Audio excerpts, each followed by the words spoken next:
He possessed armies, vast treasuries, and the fear of nations. But in a fleeting moment of vanity, he spoke a single, careless truth to a friend. It was the only weapon his enemies needed to lead him to the scaffold. What did he say? The better question is, what will you say when your own words fashion the noose around your neck? We begin with the dogma fed to you since childhood, a sweet and paralyzing poison packaged as virtue. Honesty is the best policy.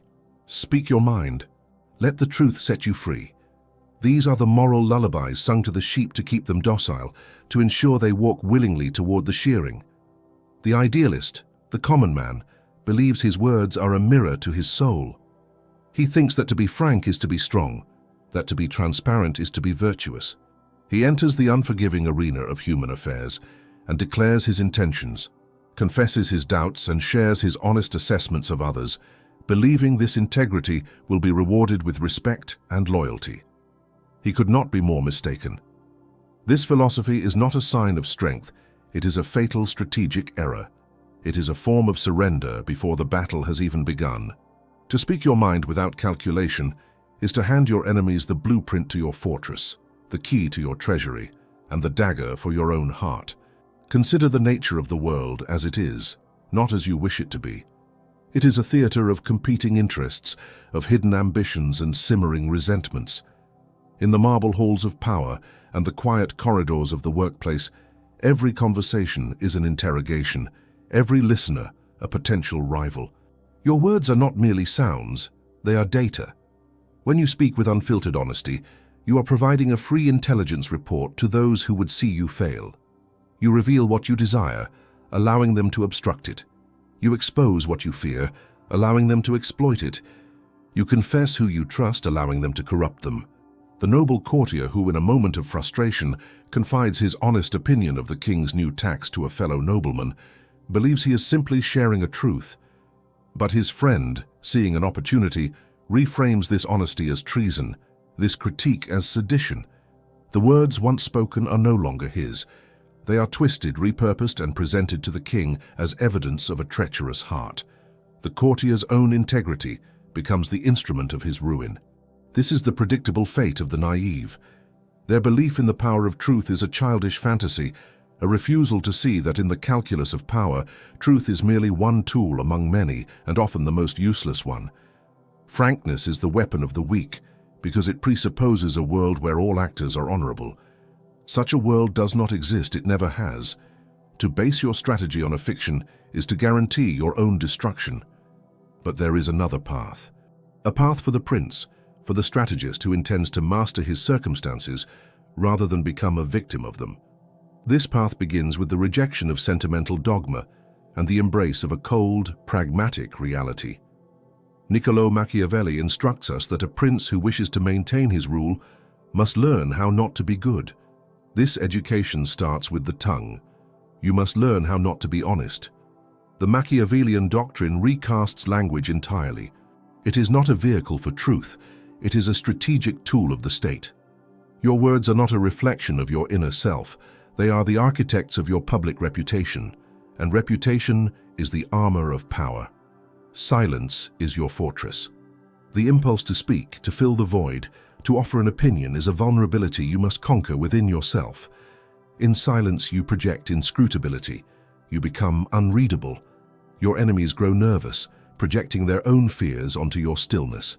Silence forces others to speak, to reveal their own plans, their own weaknesses, in an attempt to gauge your position. It is an active, not a passive state. It is a shield.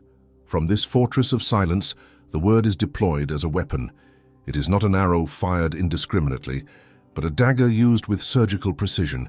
Each word must have a purpose. Does it create a useful appearance? Does it sow doubt in the minds of your rivals? Does it test the loyalty of an ally? Does it promise a reward to secure obedience? Does it deliver a threat to enforce discipline? The prince understands that men are, in Machiavelli's own words, ungrateful, fickle, liars, and deceivers. To speak to such creatures with the candidness one might reserve for a saint is an act of profound foolishness. You do not reason with the wolf, you manage it. You do not confess to the serpent, you charm it or you crush it. The language of power is therefore a performance. It is the art of seeming to be merciful, faithful, humane, and religious, while being prepared to act in the opposite manner when necessity dictates. This is not a call for ceaseless deception, but for strategic communication. The ultimate aim is the stability and preservation of your power.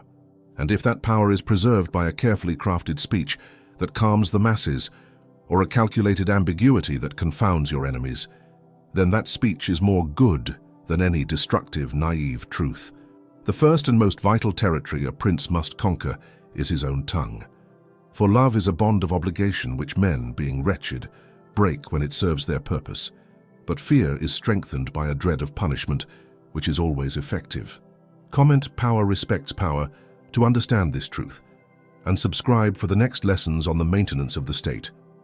To comprehend the mastery of language is to first accept two foundational pillars upon which all power rests. These are the twin lenses through which the prince views the world, transforming his words from accidental liabilities into instruments of dominion. The first pillar is the principle of appearances. Machiavelli observes with chilling clarity that men in general judge more by the eyes than by the hands. Everyone sees what you appear to be. Few experience what you really are. This is the great immutable truth of social mechanics. Your reality, your intentions, your very soul, these are irrelevant to the masses and to your rivals. The only thing that matters is the perception you project. Your words are not tasked with conveying your inner truth. Their sole function is to construct and maintain an appearance of strength, stability, piety, and control that serves your strategic objectives. Every word must be a brushstroke on this public portrait. To speak carelessly is to smudge the painting, to reveal the raw, unimpressive canvas beneath, and to lose the only thing that holds the allegiance of others, the image of power they have been conditioned to respect. The second pillar is the dynamic interplay of virtu and fortuna. Fortuna is the chaotic, unpredictable nature of existence, the sudden crisis, the unexpected betrayal, the stroke of luck. She is a violent river, and the idealist attempts to build a dam of morality against her, only to be swept away. The prince, however, does not seek to stop the river. He uses his virtu, his skill, his audacity, his strategic prowess, his inner discipline to build dikes and canals, to channel the raging waters of fortuna to his own advantage. Your words are a primary expression of your virtu. A disciplined tongue can navigate the most turbulent meeting. A well-timed phrase can turn a moment of crisis into a moment of opportunity. The 10 verbal errors we will now dissect are not mere social gaffes. They are catastrophic failures of virtu, moments where the undisciplined speaker allows the river of fortuna to break its banks and drown his ambitions. They are surrenders of control, ceding the power of circumstance to others. To master this arsenal is to learn how to impose your will upon chaos, using nothing more than air shaped by your throat. Here then are the 10 gateways through which your words march out to become your enemy, and the Machiavellian strategy to bolt them shut. 1. The folly of speaking in anger. The most common and most devastating error. Anger is a raw emotion, and to the idealist expressing it feels like an authentic and justified release. But for the strategist, an outburst of rage is a public declaration of your own powerlessness. It signals to all who witness it that you have lost control, first of yourself and therefore of the situation. It exposes your emotional levers for all to see, showing them exactly how to provoke you, how to bait you into making rash decisions. An angry response reveals that you are wounded, that an opponent's arrow has found its mark. The prince, when insulted or challenged, understands that a cold, quiet, and unnerving calm is infinitely more terrifying than a fiery tantrum. The lion does not need to roar to prove its lethality. Its presence is enough. Your calculated silence in the face of provocation is a display of supreme virtu. It tells the world that you are untouchable, that your strategic mind operates on a plane above their petty emotional games. It allows you to observe your opponent's undisciplined attack, gather intelligence from it, and formulate a response that is not a reaction, but a devastating and precise counterattack delivered at a time and place of your choosing. 2. The poison of unfulfillable promises. In a moment of optimism or a desire to be liked, the common man makes grand promises. He pledges support, resources, and future actions, believing this generates goodwill. What he actually generates is a debt. Every promise is a chain you forge for yourself. If you fulfill it, the benefit is often forgotten, taken as a given. If you fail to fulfill it, as you often will when fortuna shifts, you are marked as either a liar or incompetent. You have handed your rivals a legitimate and powerful weapon, your own word broken. The prince, guided by the principle of appearances, knows that the reputation for generosity is far more valuable and less costly than generosity itself.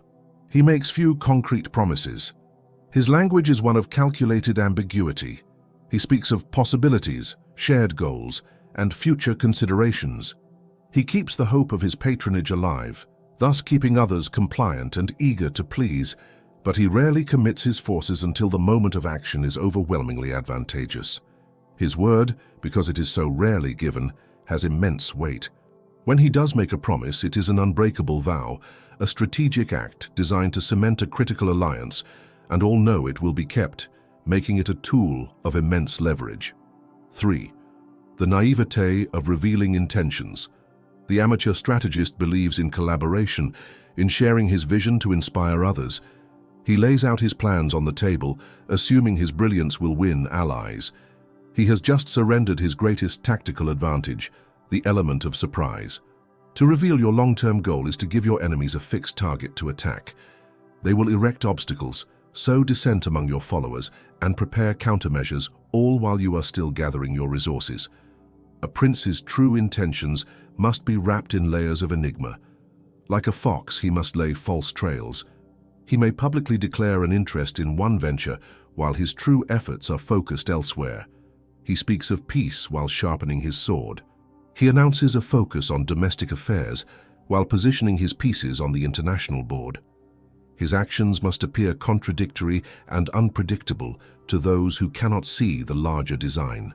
This forces his opponents to be constantly reactive, to spread their defenses thin, unsure of where the true blow will land. By the time his true intention is revealed, it is not as a proposal, but as a fait accompli, a completed action that renders all opposition irrelevant. 4. The mire of engaging in gossip. To the undisciplined mind, gossip is a source of pleasure and a tool for social bonding. It creates a feeling of being an insider, of holding privileged information. This is a trap set for children. The strategist understands that gossip is a low-status game that yields no tactical advantage. When you speak ill of another behind their back, you achieve 3 self-destructive outcomes. First, you create a future enemy, for secrets are never kept and your words will inevitably return to their subject. Second, you reveal your own insecurities and resentments to the person you are speaking with. Third, and most importantly, you signal to your listener that you cannot be trusted, for if you will gossip about another to them, you will surely gossip about them to another. The prince never participates, he listens. When others engage in gossip, he treats it as a source of raw intelligence, learning of hidden alliances, simmering conflicts, and exploitable weaknesses. He becomes a repository of secrets without ever revealing his own position. His refusal to engage elevates his appearance. He seems to be above the petty squabbles of the court, a figure of sober judgment and unbreachable discretion, which paradoxically makes others even more eager to confide in him. 5. The arrogance of unsolicited advice. The impulse to offer advice is rooted in vanity. It is a desire to demonstrate superior knowledge or insight. Unless you are in a clear position of authority, offering unsolicited advice is perceived not as helpfulness, but as criticism. It implies that the recipient is failing, that their judgment is flawed, and that you consider yourself their superior. This breeds immediate and lasting resentment. Even if your advice is sound, they will despise you for it because you have wounded their pride. The prince never offers advice freely. He waits to be asked. This posture accomplishes 2 things. It makes his counsel rare and therefore valuable. When his advice is formally sought, it is received with gratitude, not resentment, because the act of asking has already affirmed his superior status. The request itself is an act of submission. This allows him to shape the actions of others, while they believe the initiative was their own. He guides them to his preferred outcome, and they thank him for the privilege of being manipulated. 6. The weakness of voicing complaints. To complain is to broadcast your suffering and dissatisfaction from a position of impotence. It is an admission that you are the victim of your circumstances, not their master. You are telling the world that you lack the agency or the power to change your own condition. This is strategically catastrophic. It invites predators who are drawn to weakness, and it invites contempt from your allies who desire to follow a strong horse, not a lame one. Whether the complaint is about a lack of resources, an unfair superior, or the treachery of an opponent, the effect is the same. You diminish your own stature. A prince may face setbacks, he may suffer defeats, but he never complains, he reframes. A setback is a learning opportunity. A treacherous ally is an expected obstacle that has now been removed. A lack of resources is a test of our ingenuity. He projects an aura of relentless forward momentum and unshakable resolve. This mastery of narrative is a display of supreme virtù, turning the chaotic blows of Fortuna into evidence of his own unyielding strength and making him a magnetic and reassuring figure for his followers to rally behind. 7. The suicide of criticizing superiors.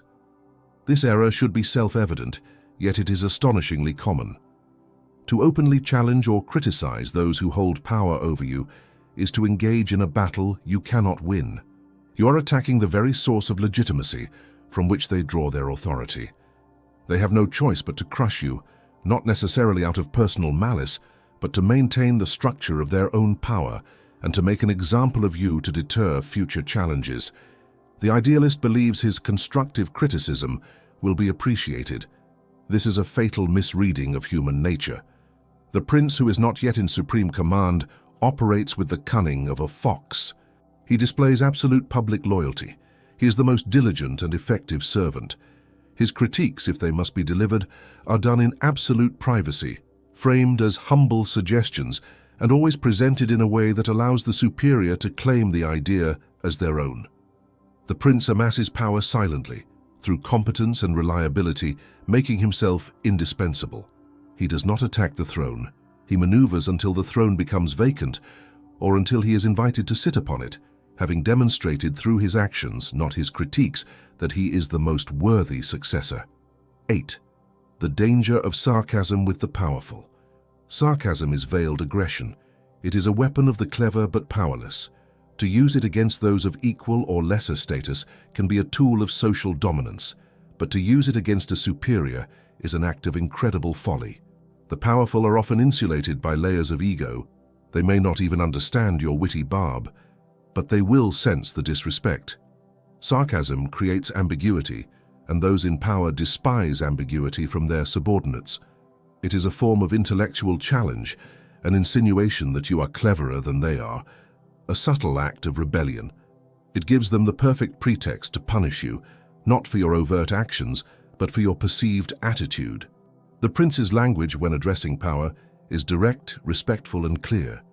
There is no room for misinterpretation. His cleverness is not displayed in witty remarks, but in the results he achieves.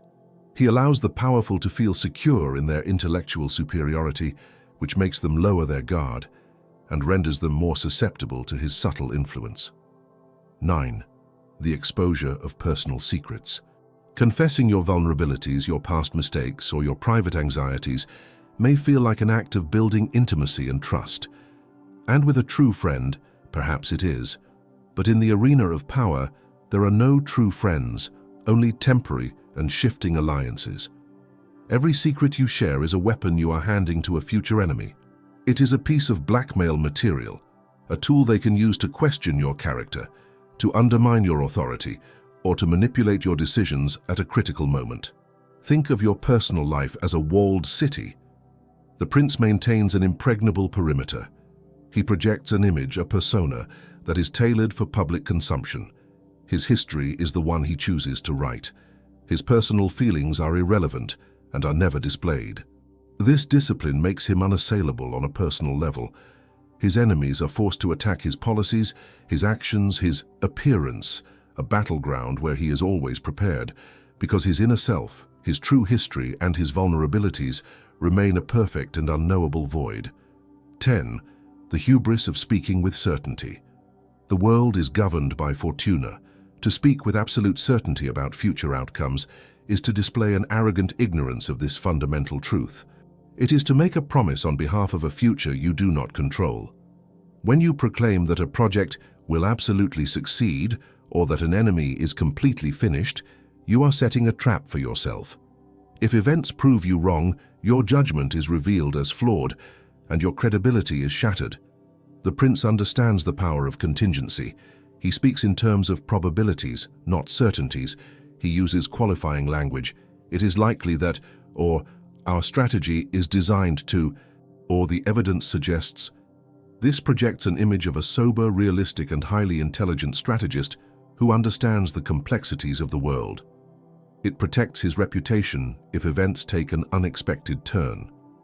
By acknowledging the power of fortuna, he paradoxically enhances his own appearance of virtue, showing that he is wise enough not to challenge the gods, but skilled enough to navigate the treacherous currents they command. Having mapped the 10 great swamps of verbal self-destruction, we now turn our gaze from the external world of tactical error to the internal realm where those errors are born. For every word that escapes your lips to become your enemy was first conceived and nurtured within the fortress of your own mind. The most brilliant strategy for public discourse is worthless if the strategist himself is a slave to his own internal chaos. Before you can hope to command the perceptions of others, you must first achieve absolute sovereignty over the impulses that rage within you. This is the great and silent war, the one fought in the chambers of your own heart, and its outcome determines everything. The first and most crucial conquest of any aspiring prince is not of a city or an army, but of the self. Your own spirit, with its vanities, its passions, and its fears, is the first and most treacherous state you must learn to govern. The undisciplined mind is a riotous republic of competing factions. There is the faction of vanity, which craves to be seen as the most intelligent person in the room, urging you to dispense unsolicited advice, to finish others' sentences, and to deploy witty sarcasms that prove your cleverness at the cost of alienating allies. It is vanity that whispers to you in a negotiation, "Reveal your brilliant plan." They will be so impressed they will have no choice but to follow. It is a siren's song, luring you onto the rocks of exposure. Then there is the faction of passion, the red-robed demagogue of the soul, which screams for the immediate satisfaction of anger and the venting of frustration. It is passion that seizes the reins when you feel slighted, compelling you to launch into a tirade that, while momentarily satisfying, reveals your weaknesses and hands your opponent the emotional victory. Finally, there is the faction of fear, the shivering courtier who despises silence. It is fear that drives you to nervous chatter, to filling every pause with meaningless words, lest the silence reveal your lack of confidence. It is fear of being disliked that makes you issue weak, agreeable statements and forge the chains of impossible promises. The master of statecraft brings these factions to heel. He does not annihilate them, for they are part of human nature, but he subordinates them to a single absolute ruler, the cold, dispassionate will to power. He starves his vanity, understanding that the greatest intelligence is shown not by what you say, but by what you don't say. The respect he gains from his calculated reticence is 1,000 times more valuable than the fleeting admiration won by a clever remark. He chains his passions, recognizing that emotion is a tool to be performed for the public, not a force to be obeyed in private. He can feign volcanic anger to terrify an envoy, or simulate profound sympathy to win the affection of the masses, but inwardly he remains as still and cold as winter ice. He conquers his fear of silence, transforming it from a void into a weapon. He learns to hold his tongue and simply watch. In his unnerving stillness, others become desperate. They rush to fill the vacuum, and in their haste, they reveal their anxieties, their hidden positions, their true desires. His silence becomes an interrogation chamber, forcing confessions without ever asking a question. This internal dominion is the source of all external authority. When you are the absolute monarch of your own mind, the world, which is run by those enslaved by their impulses, begins to look like a province ripe for conquest. Once this inner citadel is secured, the grand work of constructing your public persona can begin. This is the theater of power, and you are its sole architect, director, and lead actor. Your primary tools are your words, and your primary objective is to build a reputation that serves your long-term ambitions. Here we must confront the eternal question of statecraft. Is it better to be loved or to be feared? The idealist, ever the fool, chooses love. He uses a language of flattery, of endless accommodation, of effusive praise. He seeks to be everyone's friend. In doing so, his words become cheap, his praise meaningless. He builds his authority on the shifting sands of affection, which is a bond, as Machiavelli notes, that men break whenever it is to their advantage. A ruler who is merely loved will be the first to be abandoned in a crisis, for affection is a sentiment, and sentiment is no match for self-interest. To be loved is to be seen as a resource, and resources are meant to be consumed. The prince, therefore, understands that while love is a pleasant luxury, fear is an indispensable currency. Note this distinction with absolute clarity. We speak of fear, not of hatred. Hatred is the mortal enemy of all rulers. Hatred is born from capricious and rapacious behavior, from inconsistency, from taking what is not yours, and from insults that serve no purpose but to humiliate. A leader who is hated has given his people a unifying cause, his own destruction. Fear, however, is an entirely different beast. Fear is a synonym for profound respect. It is a deep, abiding understanding of your strength, your seriousness, and the absolute certainty of the consequences for defying you. This is the reputation you must architect with your words. Your language must be the very embodiment of decisive, unwavering authority. It is not loud, for shouting is a sign of desperation. It is not cruel, for cruelty for its own sake is the mark of a petty tyrant who breeds hatred. Rather, your language is marked by an immutable gravity. Your yes is a block of granite. Your no is a steel door slamming shut. Your commands are clear, concise, and leave no room for interpretation or debate. When you speak, your followers must understand that the matter is settled. This linguistic finality creates a sense of stability and order that people secretly crave. In a world of chaos, your unwavering word becomes a source of security, and the fear of upsetting that security becomes the primary motivator for obedience and loyalty. To achieve this, you must simultaneously perform the virtues the common man professes to admire. This is the masterstroke of Machiavellian communication. Your actions may be as ruthless as necessary for the preservation of the state, but your words must be consistently draped in the robes of piety, mercy, faith, and integrity. Every public statement must be a performance of this virtuous facade. When you eliminate a rival, you must speak with solemn regret about the painful necessities of maintaining order. When you break a treaty for strategic advantage, you must frame it as a response to the faithless provocations of the other party. When you impose a harsh new law, you must present it as a measure to protect the common good and ensure the prosperity of all.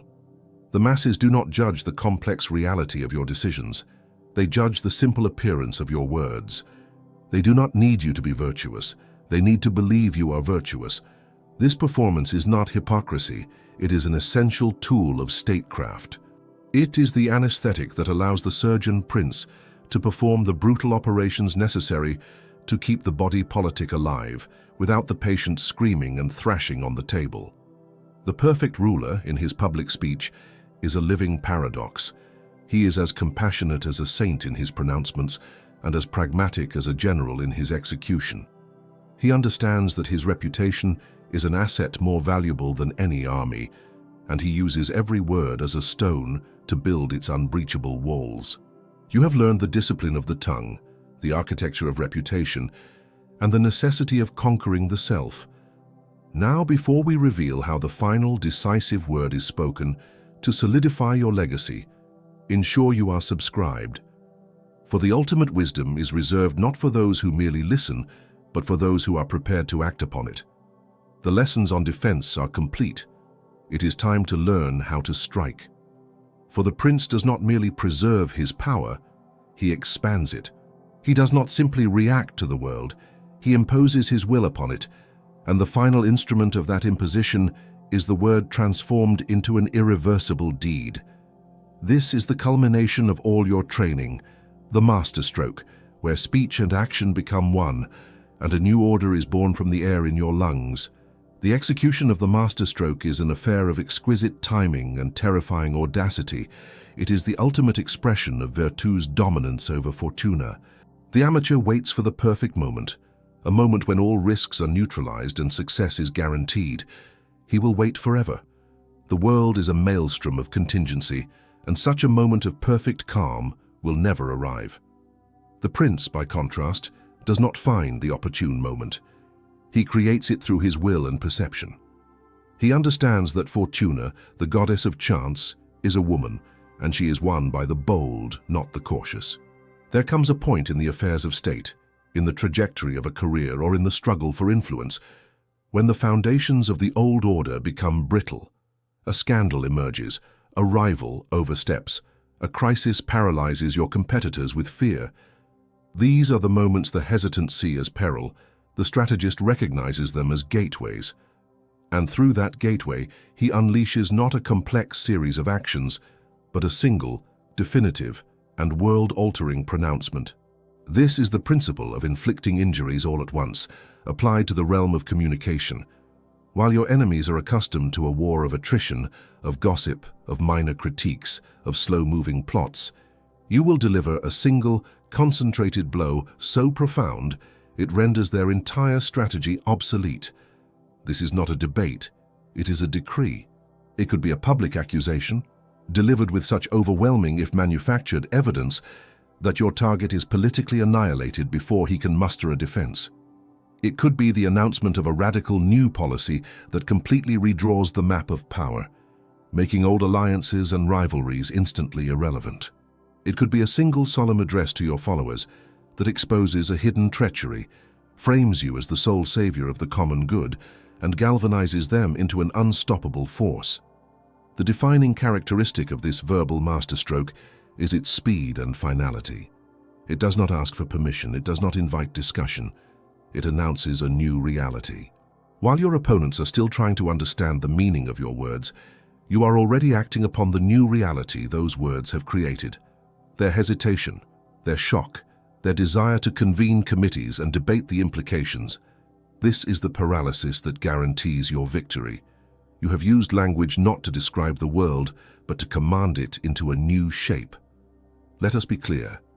This decisive verbal act is the culmination of all that has come before. It is not an impulsive outburst. Its power is drawn from the reputation you have so painstakingly built, because you have cultivated an aura of gravity by avoiding complaints, of discretion by spurning gossip, and of unimpeachable seriousness by mastering your anger. When you finally speak with thunderous finality, the world listens. Your words carry the weight of accumulated discipline. They land with the force of a battering ram because they are launched from the fortress of a controlled and inscrutable will. The masterstroke is the moment the fox, having laid its traps and understood the terrain, transforms into the lion and strikes with overwhelming and definitive force. It is the checkmate that was being set up 10 moves prior. It is the lightning that illuminates the entire landscape. And by the time the thunder rolls and your enemies realize what has happened, the storm has already passed, and you are left standing as the master of the new terrain. But the strike, however brilliant, is a fleeting event. The true genius of the prince is revealed in what he does next. The consolidation of power is not a moment of rest. It is the most critical phase of the operation. The power vacuum you have created is a dangerous void. Nature abhors it, and your rivals, once they recover from their shock, will rush to fill it. You must move with even greater speed now, not with the destructive force of a lightning strike, but with the creative energy of a new dawn. Your task is to solidify your victory by authoring the new order, and once again, your tools are your words. You must immediately construct the official narrative of what has transpired. You must write the history of your own revolution, even as its dust is still settling. Your words will become the new law, the new common sense, the new morality. You will justify your decisive action not as a power grab, but as a necessary and regrettable measure to restore stability, to purge corruption, or to avert a greater catastrophe. You will name your enemies as traitors to the public good, and you will name your allies as patriots and servants of the state. You are not merely explaining what happened, you are defining its meaning for everyone. This narrative must be simple, powerful, and repeated relentlessly until it replaces the old reality entirely. The prince, having seized control, now becomes the chief historian, the chief legislator and the chief priest of his new epoch. He issues edicts, pens manifestos, and gives speeches that lay down the foundational principles of the world he has made. He creates new titles for his followers and new terms of disgrace for his vanquished foes. He establishes the new grammar of power, and soon everyone, even those who privately resent him, will be forced to speak his language in order to participate in public life. To control the language is to control the boundaries of thought. The true victory is not the removal of your enemy, but the universal adoption of your vocabulary. Ultimately, the philosophical conclusion is this: the world is not a place of inherent meaning. It is a chaotic canvas of human ambition and unforeseen events. Power, in its purest form, is the ability to impose a meaningful order upon that chaos. It is the capacity to see the world as it truly is, a brutal and amoral theater of interests, and to possess the courage and the virtue to act decisively according to that vision. This is not a matter of good or evil, for those are the words the victor uses to describe his own actions and those of his enemies after the fact. It is a matter of efficacy versus failure, of order versus disintegration, of legacy versus oblivion. The ultimate ruler is not the one with the sharpest sword, but the one with the most powerful pen, backed by that sword. He is the one who understands that human society is a construct of stories, and that to control the master narrative is to control reality itself. The throne you seek to build is not made of gold or iron. It is constructed from words, decrees, and laws. It is a throne of narrative, and if you build it with sufficient skill and foresight, it will endure long after you are gone, a testament to the one who did not merely play the game, but who had the audacity to define its rules. This is the final brutal truth of power. It is not seized, it is written,